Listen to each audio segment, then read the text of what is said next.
Welcome to Everything Economics. We study microeconomics, macroeconomics, and every other type of economics here.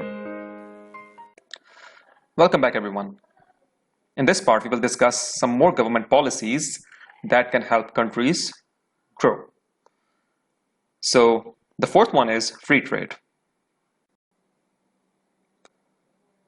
It means international trade left to its natural course without tariffs, quotas, or other restrictions. This simply means that there should be very limited government control in trade. Government should not restrict international trade. And how can the government restrict international trade? Through tariffs. These are the taxes on imports or exports. If the government levies big taxes on imports or exports, it discourages trade.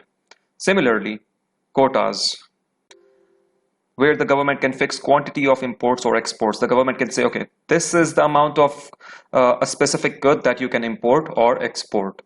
So whenever the government increases tariffs or fix a certain amount of quota, then it means that the government is restricting trade. And whenever you restrict trade in economics, you are basically discouraging a lot of potential benefits that the trade has. So, how trade should be done? A country should produce goods and services in which it is efficient and trade those goods for goods and services in which it is inefficient. For instance, Japan is good in producing cars. India or Pakistan is good in producing cotton products. So, Japan should focus on producing cars, and the subcontinent countries, they should focus on producing agricultural products, and after that they can trade. Trading would create a lot of benefits for both countries in this case. So a free trade should be encouraged. Moving on, the fifth one is property rights and political stability. Property rights refers to the ability of people to exercise authority over the resources they own. An economy-wide respect for property rights is an important prerequisite for investor confidence. It is necessary for investors to feel that their investments are secure. Property rights, very important for development of a nation. Here, see this picture. Here, these people are occupying the land. Okay, so this is a very important problem in developing countries, in the developing world. People come, they occupy your land, and you cannot really do anything. So this happens a lot in developing nations, like African nations, like Pakistan, like India, and other nations. And until and unless people are confident that the land that they own is secure, then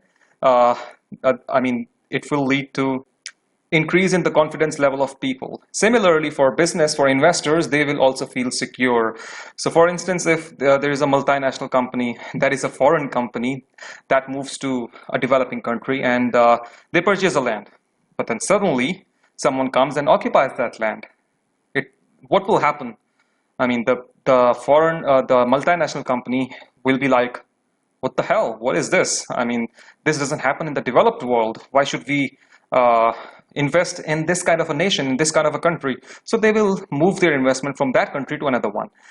So it's very important that the investors, they feel secure about the property that they own. If they don't feel secure, then it will lead to reduction in investor confidence, and it will have negative impact on the development of a country. What normally happens is that the property of people, they are registered with the government, and once they are registered with the government, then they would feel secured that their property is safe. If there is no registration system in the nation, if the property is not registered with the government, then this problem becomes a big one, and the investor confidence, the assets of people are not secure. So it is very important that the assets that people own, the investors own, they should be secure in a country. Otherwise, the country will not, it will be a big problem for that country to develop. And similarly, political stability is also very important. So here we have some protests going on in different parts of the world where the people are protesting against maybe bad democracy sometimes, and sometimes against dictatorship. And then the government changes. There is no political stability. For instance, in Pakistan, uh, unfortunately, sometimes there used to be democracy and then sometimes dictatorship, military law, and it kept on changing throughout 80s, 90s, even in 2000s. And similarly, in other countries, in other developing world like Africa, even there has been a lot of dictatorships, even in other nations where there have been frequent change of governments. It led to big problems for that country. In the case of Pakistan, there was democracy, and then the military came, and then there was martial law. The policies changed, and again, democracy came, and even during the democracy, during the 90s, the democracy kept on changing in Pakistan. So there was no political stability in the country.